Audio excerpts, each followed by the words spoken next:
The big problem that a lot of people have is they don't measure it. And that's where I think that's where I would encourage you is like, we can say you are your greatest asset, invest in yourself. That's also a message used to scam a lot of people because they're like, invest in yourself, but we need to ultimately measure. There needs to be accountability of like, okay, you invested in yourself. Now that should yield a greater cash flow than X, Y, or Z. Welcome everyone to the Kingdom REI podcast. Literally, I have one of my best friends on the show today who is also a financial genius.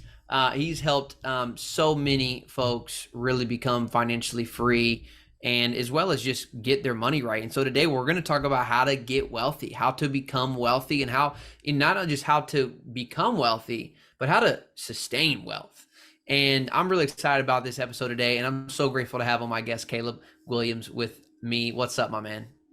Dude, it's a pleasure being here. You said my last name perfectly.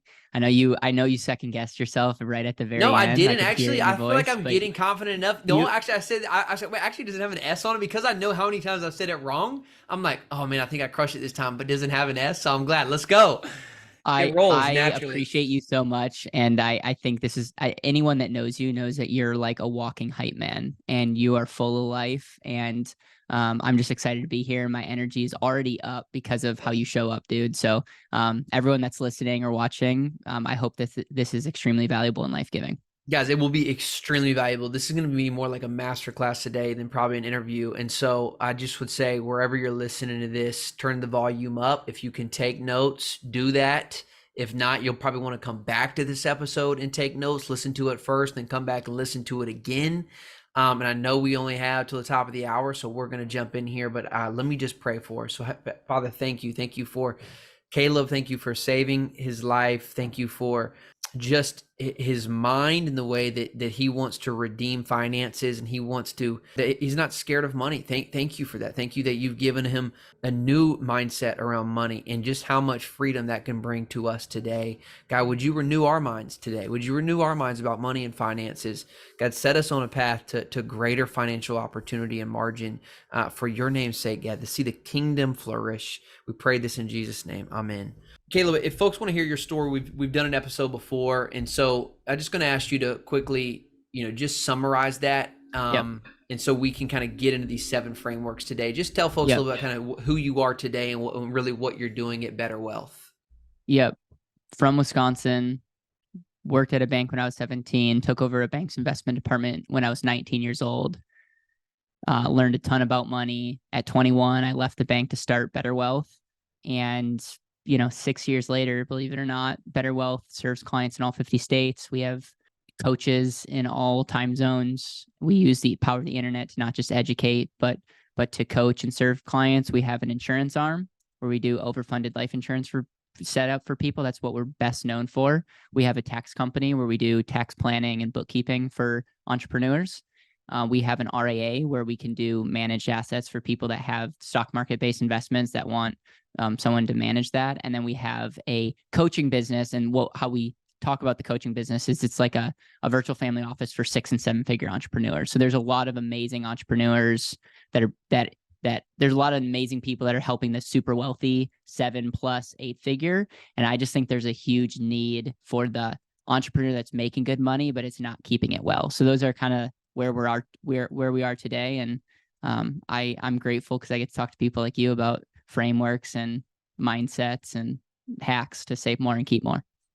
By the way, guys, if you want to hear Caleb's original episode, we talked on May the 18th, 2020, back when the show was called the Kingdom Capitalist Show, how to invest like you were your number one asset. So I would encourage you to go back and listen to that episode as well. Really, really great episode, hearing more of Caleb's story and how he got to where he is at the young age that he's at. And so you got to go way back to find that episode, May 18, 2020. So Caleb, let's actually teach people, man, how to get wealthy today. And if they are wealthy, how to sustain that wealth. And so, one of the big parts about my story, man, and I know your first part is clarity for you, and for me it was, and I don't know how much money mindset goes into clarity here, but big part for me, man, was the money baggage I came in. Talk me through this first framework of clarity. I think the first thing is we need to define wealth. And I think that's what you're alluding to is like, what is your definition of wealth? And a lot of times people think when you're just thinking about money, and I think the reason why there's such a disconnect is like when you think of money, it's not warm. They're like literally the Bible says the love of money. And so it's like a lot of times it's like this, like we don't like what this whole wealth is the kind of like a dirty word. And so we just get clear about what your definition is. Our definition of wealth is living intentionally. And so you can break down wealth into 5 concepts. And I would encourage you to write these down because in each one of those, make your own definition. So wealth is how you use your time. Wealth is your health. Wealth is the sum total of your relationships. Wealth is how you use your resources, and wealth is how you use your skill sets. So yes, resources have a lot to do with money and what you have. But like if you're not using your God-given skill sets, you don't feel wealthy. If you're on your deathbed, you don't feel wealthy. If you have toxic relationships, you don't feel wealthy. And so one of the things is if we can get really clear, and that's why we've boiled it down to intentional living. If we can get what we call intentional living metric, what is that intentional life? We actually encourage people to make that the metric that they reverse engineer how they spend their time, their money, how they make investment choices based around the thing that you actually want. Essentially, would that be like envisioning your dream day, how that would go? Is Yeah. that what you mean? Yeah, and what we actually talk about it as the like your intentional day, because a lot of times when you think of your dream day, you're thinking like a vacation and all this stuff, which is fine. But like ideally, how would you want your day to be built? And then you go one step further. How would those days compounded? What result would you pick up? Because I think majority of the people that we surround ourselves with, like they want to they truly want to serve. They want to serve God. They want to serve other people. They want to serve their family well. And they know that one of the best ways to serve is to provide value. And so you want to live a valuable life. And so you think from like a dream day is very much like consumption. Like I would have these kind of things versus like an intentional day. Like what would I intentionally do with those 5 areas: time, relationships, skill sets, resources, in your health, and how would that really create your ideal scenario? And so I think really be creation focused, because I hate the word retirement. I think one of the concepts of retirement is to like be taken out of value. And so the constant deal is you might change what you do, but you should always be creating to the day that you die. You don't necessarily need to be creating for money, but you should always be creating value in your life. Caleb, are you one that has like visualization practices, affirmation? Like how do you encourage people to really kind of get into this? I totally believe like if you can't think it, vision it, to your point, I mean, even if you don't know the direction or the target, what the target is, how do you know if you ever got there? Well, what about even thinking about it, affirming it, visualizing? Tell me kind of what your practices are. Or what I do is it sounds kind of crazy, but I encourage people to shoot their obituary video and be the main speaker at their funeral. I think that does 2 things. Number one, it really helps you, like it really sobers you like immediately, because it's like, wow, like you're seeing this video when I die. But it also reframes, because whatever you're saying, like the people that you're praising, the gratitude that you're sharing, and like what your like most sacred thing in your life you're sharing, if you actually do that, which most people won't, because it's really uncomfortable, but if you actually do that, you will live more intentionally. And like that's the best way that I can get someone to live intentionally, is like actually like be the main speaker at your funeral. What we also do when we serve people is like we help them build their family core values and build out a mission statement for their family. And a lot of times that that is a representation of like what does a verb, like the mission statement and the core values, these are verbs of what our family and what our life should look like. From a manifesting something, that's as far as I guess. I wouldn't say I have any other practices other than like asking the question, what would you do if money wasn't an issue and why? But there's a lot of other great people. And I would be curious to hear your thoughts. Like, how do you stay grounded? Because I know that you have really good mental practices. Yeah, I think it's something I've continued to experiment and play with. I mean, I definitely, especially, and I found this, especially early on when I was coming out of ministry, and honestly, like everything needed to be changed, right? Like I absolutely spent a lot of time in affirmations. Like I'd actually record affirmations on my phone and then play them back to me. Part of the reason why I was so intentional about that early on is because I knew how broken things were. Like I couldn't go create money. I couldn't go sell expensive things because of the way I thought about money, right? Or the way that I spent money, et cetera, or was refused to spend money. So there were so many things broken early on that I was very intentional about visualizing stuff, dreaming it, trying to just get comfortable thinking about money because I felt so bad about it. And that was something those affirmations, those visualizations, as weird as they were for me, it helped tremendously because it, I think, helped reframe and rewire some of those things that I had been carrying up to that point in my life. I feel like I got a little bit lazy in that over the last year and a half, 2 years, and I'm kind of going back to writing down some clear 12-month goals, actually writing down what I want. I think that's a really simple question that anybody, like, what do you want? And Yeah. I've found, man, that like, I just need to write it down. Here's what I want.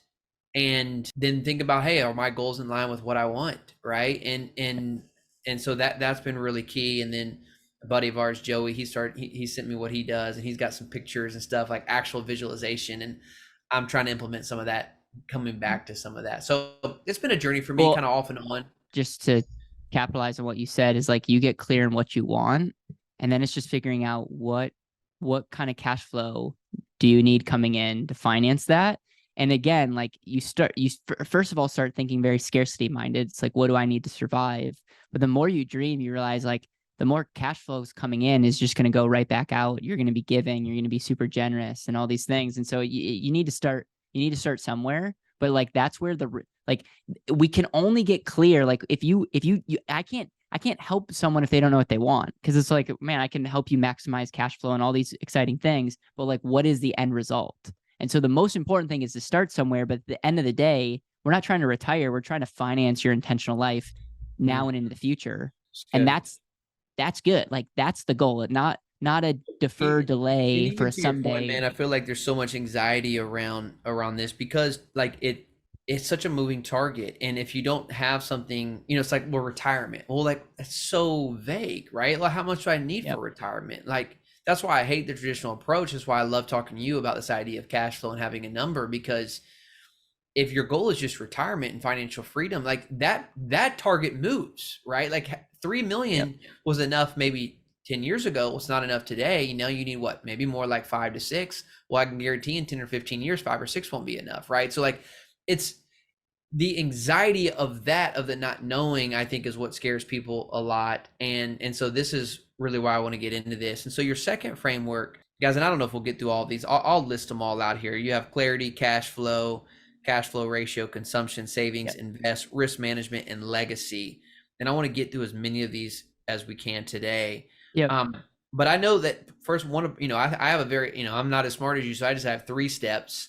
And the first step for me is income. Like if you can't make income, you can't become wealthy. It's as simple as that. Like if you cannot create cash flow, you will never be wealthy. So what is your framework for cash flow?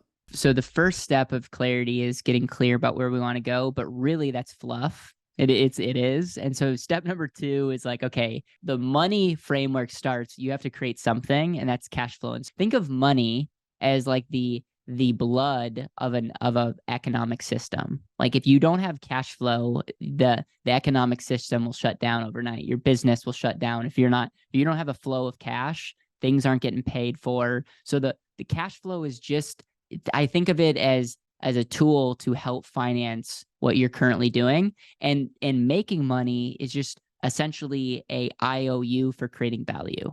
So when we think about cash flow, it's like it's got to be created somewhere, and it can be created in almost 2 categories.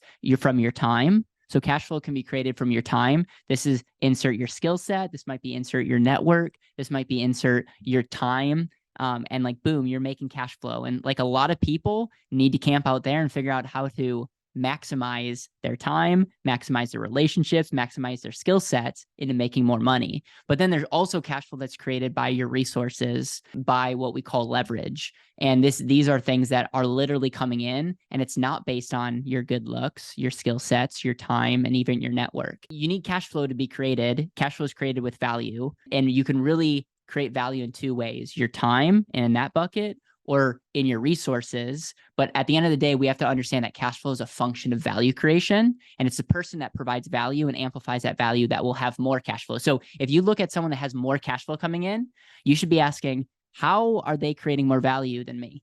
Or like, how is person A that's creating $100,000 worth of cash flow each month versus person B who's creating 10,000? Person A, trigger warning, is providing more value than person B. They're not even, like, they are literally creating 10x value.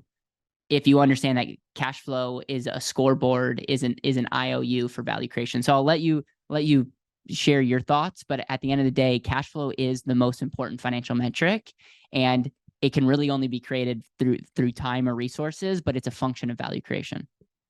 Yeah, I totally agree that money is tied to value. That was one of the big money mindsets I had to that was one of my affirmations, like money flows to value. And, it's why I think that's why I love this show. It's why I'm not afraid to talk about money anymore and be open about talking to money because, I did a podcast show not too long ago about how much money should a Christian make? And the answer is, well, for me, it's the wrong question.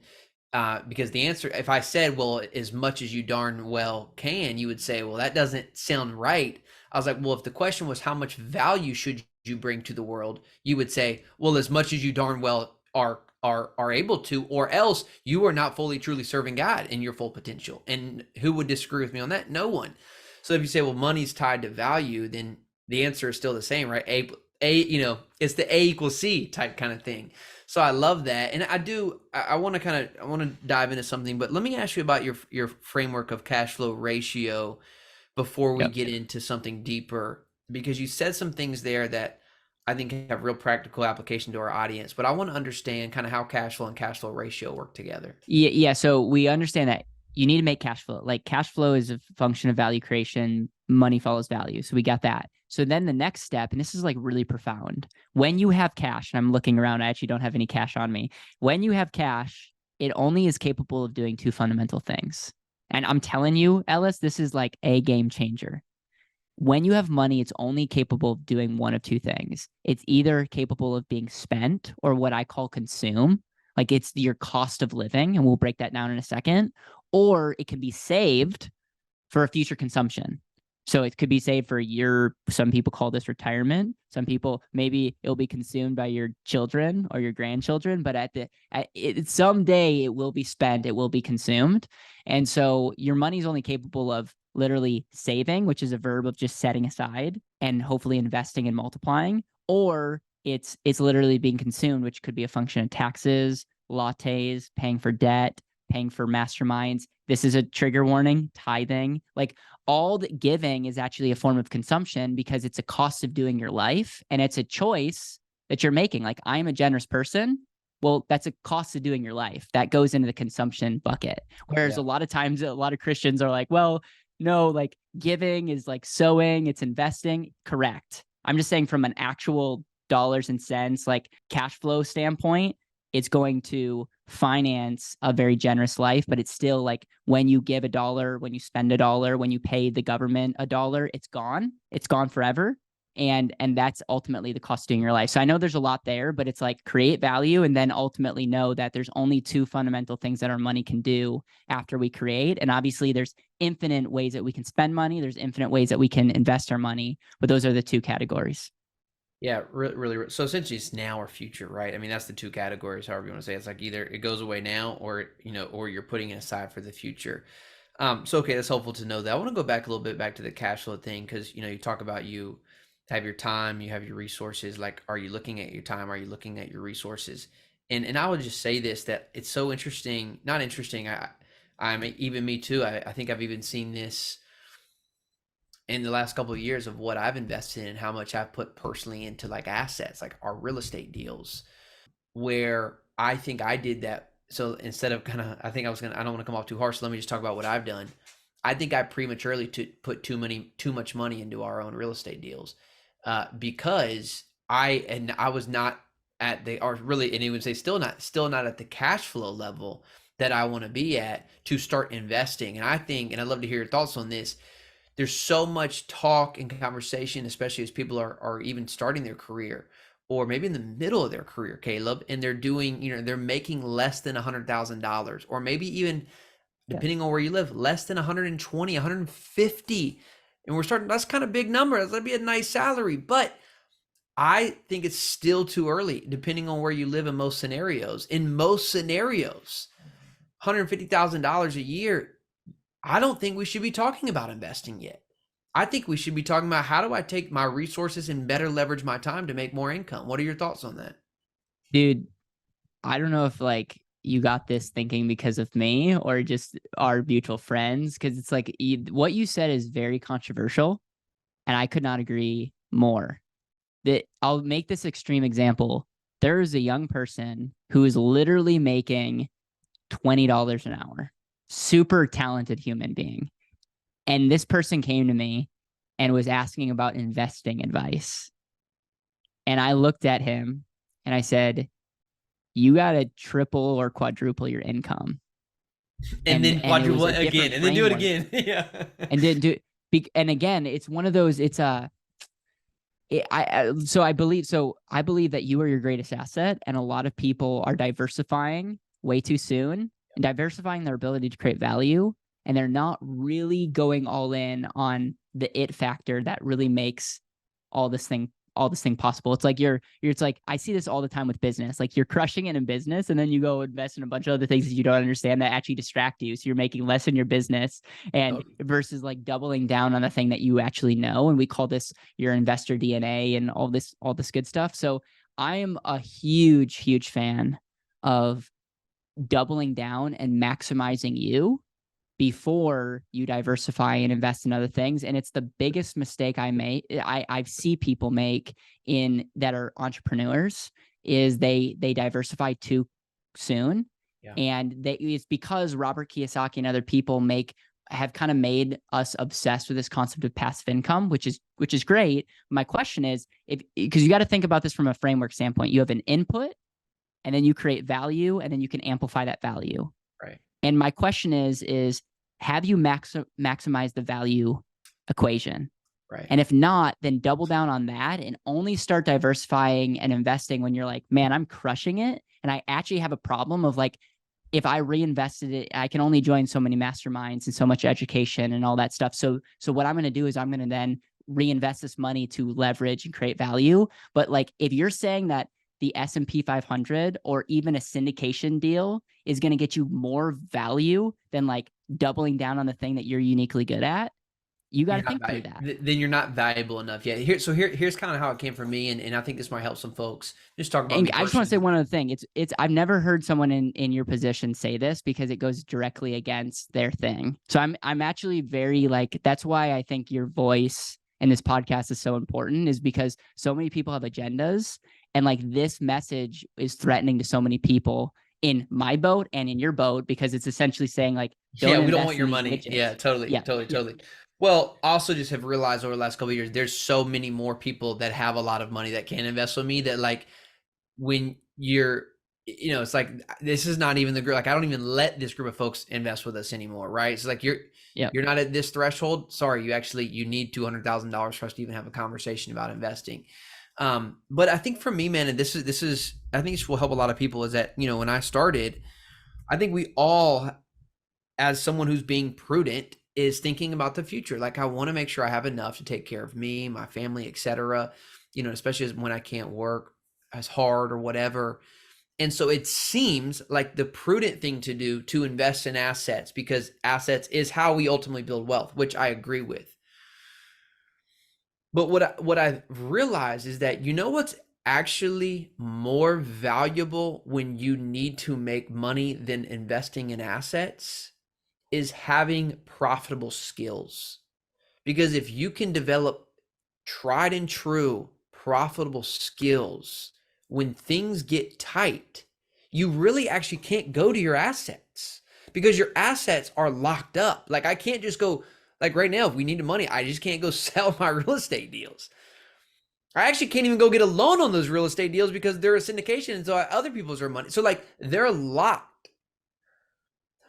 But if I needed to go make more money, I do know how to go create great offers. I do know how to go sell, right? I do know how to go run Facebook ads. Why? Because I spent a lot of time over the last 3 years, hundreds of hours. I'm up at 5 a.m. this morning working on my webinar from 5 to 7 a.m. Before my little girl got up. Like, I'm talking about, I already have a profitable webinar, dude. I'm just getting better at it by watching other people. That's what I've realized, is like, I need to be spending more time, more money, more attention, not on the investable assets, on building profitable skills, because that is way more reliable as time goes. And so it's like a mindset of like, I'm still doing the same thing. Like, I still want to take care of my family. I just think most folks haven't, and again, like to your point, more stuff is about investing in assets. I do think the conversation is changing, and I'm seeing a lot more, at least in the entrepreneur community, that language, like, you are an asset. Yeah. And you, like, Yeah. the first investment is you, and as Yep. you grow and you become that investment vehicle that's Yep. kicking off cash flow, okay, now let's diversify. But to your point, most are diversifying way too early, and your Yep. potential is like what I'm saying, your skill level is way too low to begin Yep. diversifying. And Yep. honestly, So talk about yeah. skill and time, just even your time, right, is not being Yeah. maximized either. So those are the Yeah. two things. There are a lot of talking points here. I think the if we zoom out, if we use an extreme example of health, we would all agree that the person that's like creating all these things, but their health is garbage, is like, man, like your best thing that you can be doing is you don't need more cash flow. You need to get healthy so you can enjoy your life. And so that's just an example of like your skill set is making sure that you don't kill yourself in the process of trying to get that quote unquote goal. But then the second thing is understanding the difference between cash flow creators versus assets. An asset is anything of value. So when you actually do a balance sheet, this is my accounting brain coming in, like a balance sheet, you look at anything of value and you subtract from liabilities and you get net worth, which is great. Net worth. A cash flow creator can be an asset, like a real estate. Your syndication is an asset and it creates cash flow, which is great. But where I would ask people is where can you, like, where if you put $10,000, would it create the most cash flow? And like, if you think about it from an entrepreneur standpoint, like you put $10,000 in the market and let's say you get 10% rate of return, you're like, or you could put that money in education and literally get a raise. Like, so it's like when you start measuring it, and this is the big problem that a lot of people have is they don't measure it. And that's where I think that's where I would encourage you is like, we can say you are your greatest asset, invest in yourself. That's also a message used to scam a lot of people because they're like, invest in yourself, but we need to ultimately measure. There needs to be accountability of like, okay, you invested in yourself. Now that should yield a greater cash flow than X, Y, or Z. Yeah, I agree up to a certain point, though. Also, I believe skills compound. Like, I also think I that, agree. like, I've invested in some stuff and I didn't get my ROI, but it was a piece that I needed to get to another piece, right? Like, You know, what'd be that interesting is if compounds. you could use your IP on a balance sheet and like create like my ability to create offers, I Yeah. value at $2 million, or Well, I value at so like, let's go put it together a webinar and see how much we can make in the first one. You know, I mean, I think that's it. I think the scary thing about this too, man. And again, I'm just thinking like this is my journey, and I also see how other people would struggle with this. Is like, and I'm 32 now, right? And over the last really year, I've really kind of, to be honest with you, stopped investing in long-term assets. Like, majority of my money has gone into education, masterminds, and our personal business.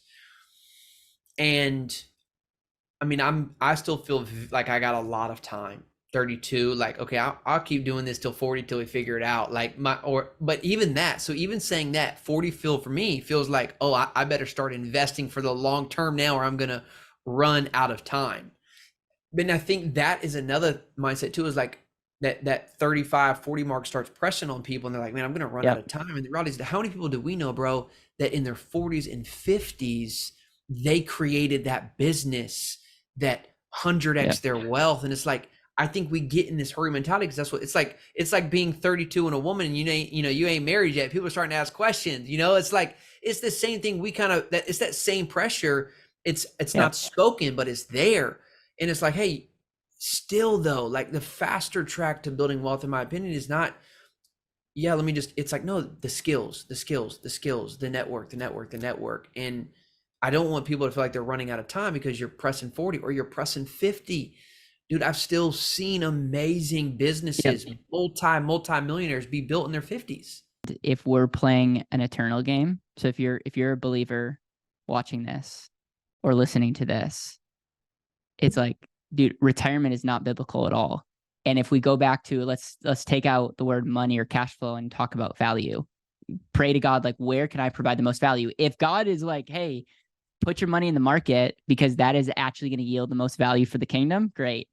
I'm telling you, if you start praying and thinking differently, you're just going to think through life differently. Yeah. It's like, who cares if you're not the typical, like, I don't think God wants us to be like, all right, I'm done working at a job that I hate, and now I'm just gonna like spend down the money on myself and like I just hope that's so not attractive, but yet there's trillions of dollars in the system called retirement, and it's literally a trap. It's like literally people are in prison and they don't even know they're in prison because they have freedom of choice. But like the whole system is not meant to like be great stewards. It's not meant to be like I'm stewarding my time and money super well. All right, this is just because I think this will be a good clip on YouTube. You spent a lot of money in a mastermind this year. I know because I know you did. Because I saw you there. You're young, dude. You're about, you're thinking of your family and kids. Why did you spend so much? Like, well, how do you justify spending, tens and tens of thousands of dollars in a mastermind? For me, it's a function of a couple things. It's number one, I'm a huge relationship guy. And so I know that people, like, it's impossible to make money if it's not for other people. Like, you need humans to create value with. It's impossible to create value by yourself on an island. And so I think if someone has gone through the work of curating a room of people that fill your soul, but also like are like, it would be strategic from a standpoint of like relationships, because we're here because of relationships. We've met in multiple different rooms, and it's been amazing to see like, hey, I've gone to this room and the result that has come from this room has been like ultimately more value, which means more cash flow. So at the end of the day, I would measure the same thing. If you're looking at it from a cash flow perspective, whatever your decision, whether you go into coaching, whether you hire a team member, whether you could join a mastermind, whether you sponsor a stage, it's all the same input, essentially time and all these things. And then what is it resulting in? And for me, I've just realized that I am a function of the time and people I spend time with. And so that's why I've spent lots of money in my, it's funny. What's the most you've ever spent for the shortest amount of time? You know what I'm saying? Like, what's the most amount you ever spent I spent $20,000 on a, like, you could say a day and a half consulting.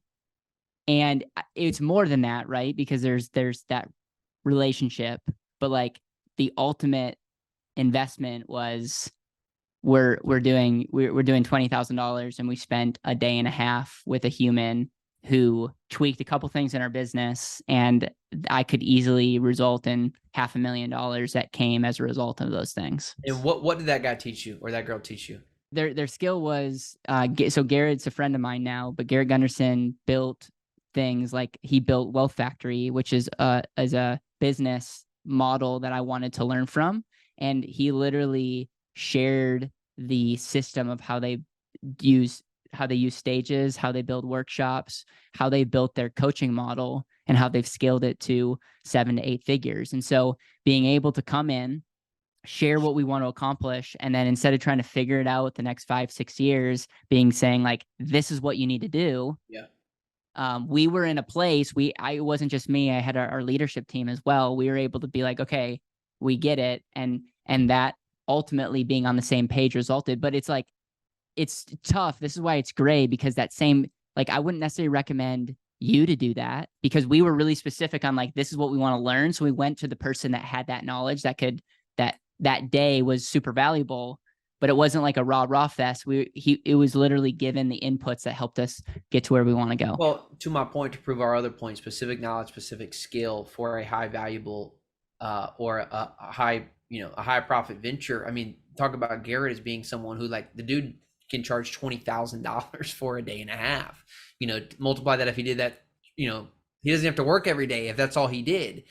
And so again, that's someone though who's developed specific knowledge, has built a specific skill, not applicable to everyone, but applicable to those who, to a niche, and and what he's able to charge. And so to my point is, if you spent majority of the next 10 years building a skill and a specific knowledge, not investing in assets, but building 10 years, and then you could charge $20,000 a day, do you not think you would make more money the next 10 years from that specific skill and specific knowledge than you would from the compounding interest of the asset? And like what you just said, that skill set, relationships, all compound, meaning like your ability today is only, if you double down on it, is only you're like value, like making $500,000 might be tough today, But 5 years from now, if you continue to invest in yourself, if making that, like, a lot of people don't even have $500,000 at the end of their life, dude. Like at the end of like their working years. And I don't want to belittle anyone. Like, I trust me, please don't hear this, but I worked at a bank. I saw over 300 people's financial plans, and I'm telling you, it's not good. And it's like there's no way that this is going to actually be a good fit. And when you look at the statistics, people are worse off. Like, the amount of people that are relying on Social Security just tells you everything you need to know about our system. Like, it doesn't work. And so we need to start rethinking our thinking. And unfortunately, a lot of people are investing too early. And there's a lot of clips here that I think will get people thinking. Your next framework is consumption. You want to Yep. go there? Yeah, consumption is cost of doing life, and it's the cost of literally what you spend, the cost of paying taxes. And people are like, well, that taxes shouldn't be consumption. Well, if you didn't pay your taxes, you're going to jail. So it's the cost of doing your life. The cost to finance debt. Consumption is literally part of giving. Like, when I think of the two categories, let's say you make $100,000 and you save 10,000, it's costing you $90,000 to live your life. And so then we can factor that out of like, now 90,000, but in the next 30 years, you're going to have to spend a lot more than 90,000 just to maintain that.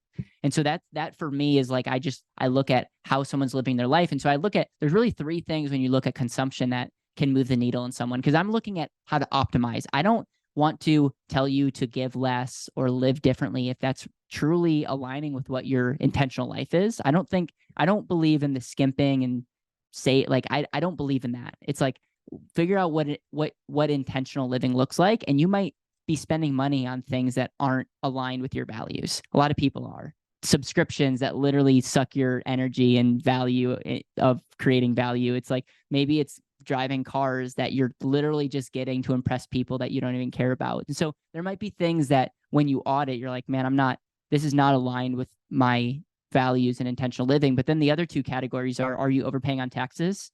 Because 90% of business owners are. So it's like, is there something that we can do to stop tipping the government and keep more of that money? And then the other thing is understanding debt and credit. I look at debt look at it from a portfolio standpoint, less as like a pay off all your debt. It's like good debt versus bad debt.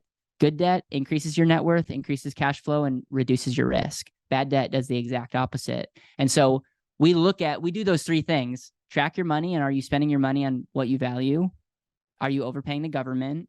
And is your debt and credit, is it maximized to really help you now and in the future? For the sake of time here, I want to get into some of these next frameworks. So I'm not going to dive deep on that one, but let's get into, you have savings and invest. Yep. Talk to me the difference of those two. Yeah. So money only does two things. It's either going to consumption, which is the cost of living, your choice of living your life.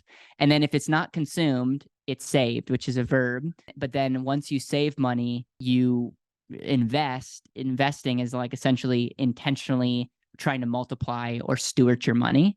And really there's three, when we think about investing, there's really four categories that you can invest in. Category number one is yourself. So if you're somebody who's like, I'm convicted of, I'm making a fraction of what I should be investing my time and money into maximizing more income. I would say your investment is figuring out how you create more value with your time, skill sets, and relationships. So that's investment category number one. Investment category number two is business. Like, a lot of people need to hire, like, instead of me investing in the market, I might need to hire an assistant who could do certain things that can like triple our income. So it's like, sometimes people need to be investing in their business and investing in a who or technology or a mastermind that can move the needle and get multiple X of what their input is. So number two is investment. Number three is real estate. I actually think if for the person that is like maximize themselves, doesn't need to put money in business, I love real estate as an asset class. It appreciates, it creates cash flow. You can use leverage to buy it, which is almost no other asset class can you go to the bank and like easily get a loan to purchase things. And then it also creates cash flow. Like the demand is something that's always going to be there. AI is not going to be kicking people out of the homes kind of deal. Like, people are still going to look for shelter. And so I like real estate as an asset class when set up and used properly. And then the fourth asset is the market. Like I do believe that there's so many people that have made good money understanding the market. And I don't think it's the first place that you should flock to, but there's trillions of dollars in it for a reason. And then I would say the fifth category, which is a bonus, is just alternative investing, which I think is great. And I've also seen lots of people lose money in investing in alternatives. And so I would just say, like, again, like if you've maximized yourself, if you've maximized your income and you want to do alternative investing, just make sure you do due diligence, because there may be a need for higher due diligence in those alternative investments than you would like putting your money in the market or even a real estate deal. How much do you recommend someone to save, right? So like in the sense of, yeah, just even a savings account. Do you believe that someone should have a savings account and then start investing? And how big is that? Actually, great question. I believe that before you invest, you should create an emergency fund. And what I do for myself is a year's worth of cost of living. So a year worth of consumption. And I do that because I just show it more powerfully and freely. So if you were to see, and we do that in our business as well. So if you look at my balance sheet, you're like, Caleb, you're an idiot. You have hundreds of thousands of dollars sitting. Like, why? What are you thinking? So if it costs you $120,000 to pay your mortgage, go out, all of that stuff, I'm having that liquid. Yeah. And you know me, like I have it in an overfunded life insurance. Maybe. Yeah, high yield savings or life insurance. I have it in overfunded life insurance. That's there.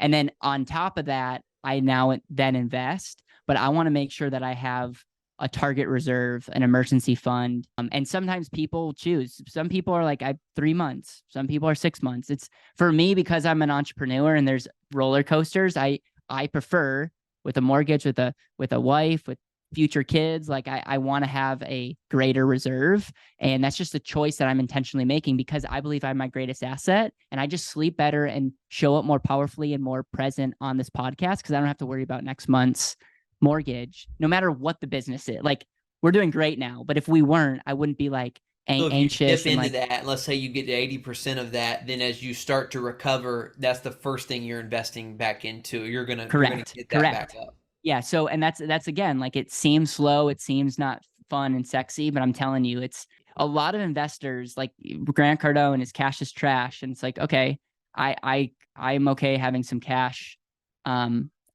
Again, we're not talking like, I don't think you should put all your money in cash, but it's like, I want a reserve. So we build a reserve, and then anything up above that is an opportunity fund. And that's where you look at the 5 buckets of yourself, your business, real estate, the market, or alternatives. Wow. So good. All right. You think we got time to finish the last 2, risk and legacy? Yeah. I mean, risk management is pretty simple. It's manage the unknowns, and risk is your chance of loss. And so really what you want to manage against is current and future cash flow. And then you want to create an umbrella of your current assets that you have. So essentially, it's like, if something happens to your ability to make money, whether you get hurt, whether you get sick, whether you die prematurely, you want to just make sure that if something were to happen to your ability to create value now and in the future, that cash flow is accounted for. And then anything that you currently have, whether it's your home, your cars, or anything, you just want to make sure that they're properly insured. And these are things that really cost pennies. But if you don't have that set up right, like I know some people that didn't have health insurance, and they had a helicopter ride, and it's like, okay, like, they're alive, praise God, but it's like they have such a hole to dig themselves out of. And it's like, that's an extreme example of like why you want to make sure that your risk management is just set up. And part of risk management is having an emergency fund. I don't know if you have any questions there. It's pretty straightforward. Insurance. And I would just recommend you talk to people, make sure your bases are covered. Yeah. A big part of that would be insurance it's interesting though, that comes at the maybe tail end of your framework. I'm curious on why that wouldn't be maybe even before, I don't know. Like, I mean, yeah, why is that towards the end? Well, it's a 7-part framework. It's not 7 steps. It's not like a circle more than it is a line. Yeah. So for me, it's exactly like, if we were to set in our meeting, and this is what our like head wealth coach talks about, he gets clear, and then he goes right into, is there any, like, are you potentially bleeding in any area? And for example, if someone didn't have health insurance or special, like insuring their home, we're diving right into that before we dive into your cash flow and all that stuff. Cause that's like a red risk. So it's a 7-part, it's not a 7-step. And that's maybe something I should have clarified, because I don't think finance could be boiled down into do this, then this, then this. Like it's a way of thinking, and these are like categories that we need to be thinking. Caleb, wrap this up for me in terms of legacy, and then I want to talk about maybe there's even a place we can send folks. I think that X-ray might be a good idea. So if you can talk and think at the same time, but that's kind of what I was thinking. So let's finish this framework up for me. Yeah, you have one life. It's the sign behind my back. Live it well, and that concept of a legacy, just in full circle, is like how do you give generously? Like legacy is not necessarily when you die. One of our friends, Scott Donnell, he talks about inheritage over inheritance, and it's like inheritage is in the values that you literally create and live out. And so it's a lot of times, like, intentional living is kind of the same thing as in legacy. It should be, but it's like, it's just that encouragement to be like, okay, there's got to be more that I live than just myself. And it's that constant reminder of like, when we have more, we can give more. It goes back to value. It's like, it's hard to give crazy value when you're not valuable. So one of the most valuable things you could do is be more valuable, so you can create more value. And I think the legacy is this, like, it's not, don't wait till you die. You can live your legacy today in the values and in serving other people. And so that's that. I would say the call to action is, if you email me at caleb@betterwealth.com, we will connect you and hook you up with anything and everything. Like, we have a wealth efficiency packet that we can give you. We have this thing called the financial X-ray that you can go through. We have a heart to like want to help you get clear in where you are and find your inefficiencies. And full disclosure, we then make money in helping you implement against your inefficiencies. So we'll like share with you where you currently are, but then that's where like a lot of people are like, how do you make money and how do you work? It's like, we work with people because they want to have us help them figure out the gaps that they have in insurances and make sure that they maximize their cash flow and make sure that they have that holistic approach. Yeah, guys, highly recommend that. Highly recommend reaching out to Caleb. You could go to betterwealth.com, or like you said, if you want to just to learn more. But if you're serious about, hey, a lot of this stuck out to me today. Ellis Hammond is not a financial advisor. Okay, Ellis Hammond works with guys like Caleb who are financial advisors, and so email him. Just put in the subject line Kingdom REI or KREI podcast if you want to get kind of the speed ticket, right? If you just email Caleb and he doesn't know who you are, where you came from, you're not gonna, that's gonna just go to the bottom of his inbox. So make sure you put KREI. We'll take care of you. Like, if you drop the show or let us know that you're from this community, we'll take care of you. And I say that sincerely. Yeah. Dude, this was awesome, man. I really feel like we gained some ground in 45, 50 minutes, and I feel like we emphasized the right parts that need to be emphasized today. So I'm grateful for for what you're doing and the legacy you're building. Any closing thoughts from you, Caleb, for you're speaking to a community of Kingdom real estate investors that you wanna leave with? Don't forget the reason why you started, and you have one life. Don't live with it regrets at the end of your life. And I know this is a 27-year-old preaching right now, so take this with a grain of salt, but I'm telling you, you're not going to regret taking risk and showing up powerfully. You will regret those moments of selling out or playing it safe. So I'm not saying be irresponsible. I'm just saying, like, create a life that your kids and grandchildren are proud to say that they're part of your family. Since you went there, let me ask you one more question. I felt this really hit me powerfully. Erwin McManus, when I had some time to sit down with him at dinner that one night after his talk, he said, most people plan for failure, but they don't plan for success. Because I was telling him some of the burdens I felt and some of the anxieties and stress I felt, and his response was, well, you're successful, and most people plan for failure, but they don't plan for success. And some of what you're feeling is you've had success, and this is what comes with success. If you could kind of go back and not that not to say that things would be different, but just, would you change anything about your success, or is there anything even just about when people become successful that you wish you would have known before you became a business owner in a thriving business and all of these responsibilities, that you would tell yourself then, knowing what you know now? So it's funny because the fact that we're in the same rooms together is like 99% of people would be like, wow, we're crushing it. And I don't naturally look at my business and my life as like, wow, like I am very humble in the fact of like, wow, I have a lot to learn and a lot to grow in. So just know that as I answer this, like I feel like more the student than ever like the person, the mentor on stage giving this advice. I I just would get I've been lazy in a lot of areas as it relates to expectations on marketing, on teams, on like really putting ourselves out there. And that I've been I would say weak and have not showed up powerfully in ways of like expectations and leading in that way. I've almost been the leader that wanted to be liked, or I value being liked more than respected. And what I'm looking back right now is like, okay, someone that's being liked and that's your currency, it's like not a good long-term solution. Like you're just not like, good luck. What does it mean to be like a person of like, be a leader that's respected and doing the hard thing, having those hard conversations, but doing it for the right reasons?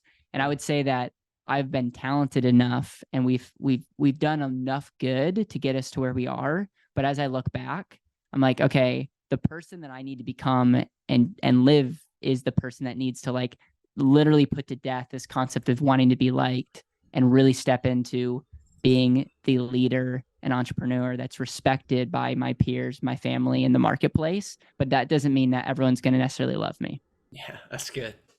Guys, if you enjoyed the show as much as I did, we don't ask you for much except to share this episode. And if you haven't already, I looked at them at 196 reviews, Caleb. I'm 4 from 200. And so if you just want to do a good deed today and you're saying, man, I just want to do something nice for someone today, go and leave me a written 5-star review and help us get to 200 reviews today. That would mean a lot. Guys, I'm so grateful that we do this show for you. I wish you the absolute best blessings. Caleb, so grateful for you. BetterWealth.com. Email Caleb. I'll put his email in the show notes. But Caleb, what is it one more time? Caleb, my first name, at BetterWealth.com.